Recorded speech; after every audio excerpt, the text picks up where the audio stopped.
Hi everybody, I'm Bree the Plant Lady checking in with part 2 of my August container garden tour.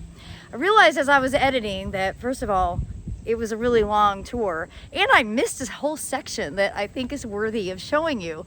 So without further ado, let me turn the camera around and give you a peek into this big tropical display that I have here off my back porch. From first glance, it's hard to even tell that there are pots, but of course there's one big pot, this feed tank, that is doing great. Some of the plants that were originally planted have died, but that's okay. The zinnia is doing wonderfully. Of course, you can never go wrong with coleus. And my favorite plant is the bat face Kuthia. And I'm so glad that I bought that this year and included it in my, not only in containers, but also in the ground. Now, I also wanted to show you an update on more succulents that have required zero attention. They get rain, and if I'm running a sprinkler, they get some sprinkler water, but otherwise they have not been irrigated at all, and they are just doing so wonderfully. Now remember, I like to grow my succulents in relatively small pots. That's so that I can easily lift them and move them for winter protection. And I do plan to overwinter the succulents in the new greenhouse, so that'll be an exciting venture come November. And of course, because I'm a bit obsessive compulsive and require symmetry, I have more Mangave on this side just to sort of round it out. Of course, you can barely even tell because the big plantings have gotten, so large, but these Mangave are absolutely low maintenance but high impact. I just can't say enough about them. If you haven't grown Mangave, you need to put them on your list. And of course, in this lush tropical border, I have more succulents tucked in. You remember I did this in early June. All the plantings were very small. Everything has grown incredibly well. I'm so pleased to see, this container has actually been planted as is for I think 8 years. Same soil, no fertilizer. This big euphorbia, fire stick, or something, I don't know what these common names are, it's growing really well. I've had to cut that back many times over the years just because they grow exponentially. But you just can't go wrong with succulents to fill in some gaps and give you some cool, unusual color and texture combinations. Well, as I make my way around to the front, I just wanted to show you this trial hydrangea that is in a container. It's not looking as good as it could, but that is just sort of the North Carolina climate. You can see there's a great big grasshopper sitting on top of that one. But overall, the foliage is beautiful. It's super clean. I've been contemplating whether I should just cut the flower heads off, and that actually might help stimulate some of the new growth. So I think I might go ahead and do that, because these flowers are looking a little ratty. Now, speaking of ratty, this is the pot that I really want to sort of reevaluate. I really probably could just toss in some coleus, and that's realistically what I'm going to end up doing. There's nothing wrong with the snapdragon, and though I could get rid of it, I guess I'll just have to see what the garden centers have to offer. It's the middle of August. It's a slightly weird time to be out plant shopping, but I might be able to find something cool. I'm really pleased with the agapanthus. I find agapanthus are better container plants here, partly because of wetness, but also because of voles. We have major voles in the ground, and they eat the roots abundantly. So having the agapanthus in pots is a better idea. Now, this is a container that I redid a couple of weeks ago, and I'm really pleased with the changes that have been made, and I'm amazed that this begonia, which is a trial variety, is still alive, and I did see a label for it. So this is Portofino Dark Orange from Duman, and the fact that it's still living here in North Carolina in August is a testament. It's a really great plant. But I did get some new things from Walmart of all places, including this turmeric, which is an ornamental variety, and of course, whatever the heck these things are called, and a euphorbia diamond frost. So based off of that pot being rehabbed, I think that I could do better in that container. And that's really what I'm aiming for. As you can see, the pots over here in front of the Airbnb are looking good. I have removed most of the tomatoes. In fact, we only have one tomato left. And that one's in a great spot because it doesn't get rained on. See, under the roof there. Coleus are just the absolute stars. I can't say enough. Really, I'm really liking the Lantana Coleus combinations. I would like to do way more of that next year. Eggplant is starting to really pick up some speed, and I've been harvesting quite a few jalapenos from this miniature jalapeno plant. You can see it is really small. I think this was called Potopeno. But overall, I'm really pleased with how these have done. Of course, the agapanthus is amazing. And I have more out here in front of the Airbnb. Well, obviously, you can see I'm getting prepped and ready for the fall open garden with my bags of veggie mix here like soldiers in the driveway. Remember, all of these pots are growing in veggie mix. Every container is full of veggie mix. So here, this is leftover from last fall. The snapdragon just keeps going. The oregano is awesome, and we do use it for eating with regularity. And then this container here is really looking great. The peppers are really starting to get nice size. You can see lots of fruit forming on those.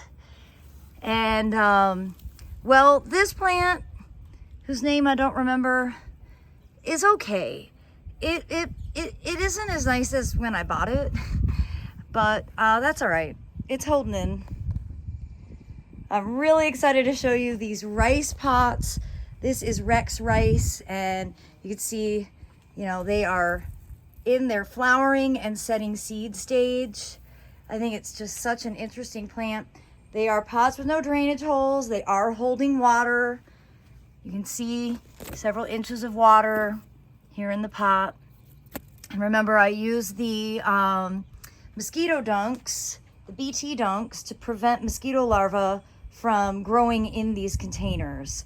And this rice will be ready to be harvested probably, I'm gonna say late September, early October.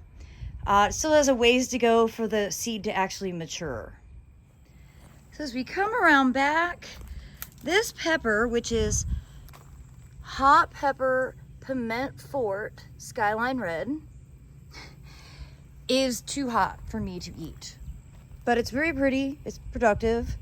I'm planning on harvesting these, letting them dry, and then scattering them out to be squirrel deterrent for the winter. I just can't digest peppers that are this spicy, so no point. The tomatoes continue to produce fruit, especially this cherry tomato, whose name is, let's see, sorry, Unicorn Red. This has been a good one. The pepper hasn't been all that productive, but it's also probably in too much shade. Probably didn't need to put them together. And there's another tomato over here that has some fruit on it, actually quite a few fruits. So let's see what that one is called. These were all trial varieties. And this is Tasty Lee. And I think it is pretty tasty. It's definitely fruitful, and that's meaningful. So give that a good score. And then over here to my Veggie Cube tomato wall, which has been the most productive. Now everything's looking rough because it's the middle of August and we're getting rain again. If we had stayed dry and I kept up with watering, these would look perfect. And this is just a North Carolina climate issue. Tomatoes just look bad at this time of year. But what's amazing is they're losing their old ugly foliage and they're re-sprouting really good new growth. So that is a testament to both the soil, the veggie mix they're growing in, and the genetics. Remember, these are the dwarf heirlooms that Craig LaHoulier has been breeding. I bought these plants at the farmer's market back in the spring, and I've been super impressed. You can see there's quite a few fruit still on the vine, and they're still producing. So I'm not going to do anything. I'm not removing these plants at all. I'm just watering them daily and then harvesting when I see a little bit of color. And actually I'm looking at this one here, and though it's still pretty green, it's starting to get a little coloration. I'd rather just bring it in than let it get too ripe and then the insects get it. And then along the back side of the deck, you can see all of these plants have done really well. The black Mudas rice, this is a great example of why full sun is better than more shade. They sort of get smaller and less productive as you get closer down to that crepe myrtle. So full sun plants, but remember these are growing in the veggie mix bags just with no drainage holes. You see it's holding water, and that is exactly the condition that rice wants to have. And it's such a beautiful plant. You can see these are also flowering and in that seed stage. And I just think they're the most extraordinary plant. Determined that at some point, this is gonna be a plant that you can find at garden centers. I'm not gonna be the only one talking about it. It is too pretty to keep a secret. Everybody needs to try growing rice at least one time in their life. Of course, over here at Dennis's bench, we've got a big collection of pots because remember, I like to put my pots in areas where I can water all of them at one time. And that portulaca was a great replacement. It's filled in really well. And of course, you cannot beat this incredible coleus. Behind it are containers that have been potted since 2020. Same soil, no changes. So we have a raspberry, some mint with a Hydrangea paniculata, and a blackberry growing here. And of course, a fabulous black Mudas rice growing in a pot with no drainage holes.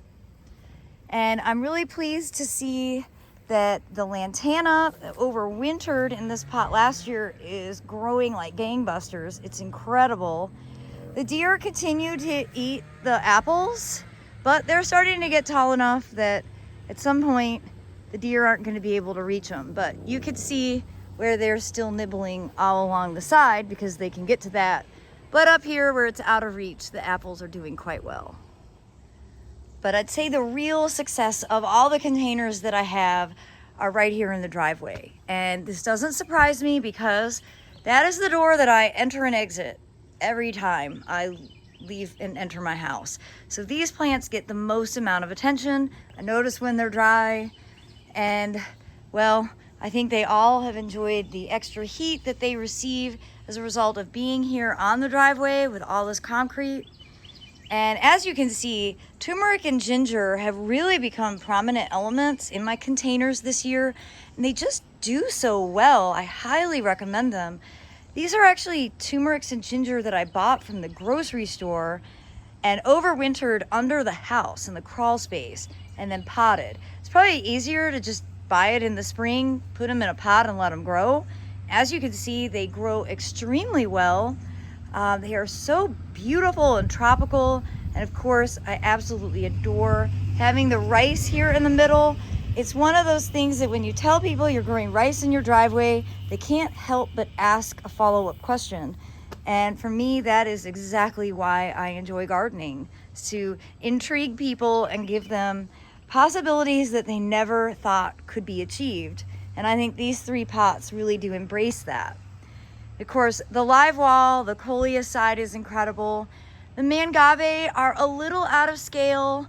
I think they're really great as a top element, but I think in future years, I'm not gonna do Mangave as the wall part here just because they're getting squished. You can see their foliage is growing up and it's just, they're not being able to reach their full potential.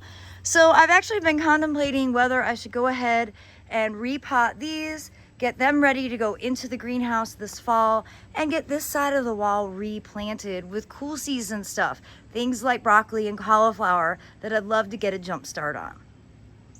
And then these two pots here, I can't believe how many snapdragons are still alive and well. And these snapdragons reigned from last fall. They have been growing almost a year. And of course, you can't go wrong with coleus. I can't say it enough. Whether you're growing coleus in pots or coleus in the ground, coleus are always going to be the right decision as an annual to fill in the gaps and give you some extra tropical color. Well, everybody, I hope this mid-August container garden tour will serve as inspiration for you. I'm certainly looking forward to going to some garden centers, maybe getting some new plants, and of course starting to sow some cool season seed. So I do hope that you will subscribe so that you can stay in the loop. As always, thanks so much for watching. Happy gardening.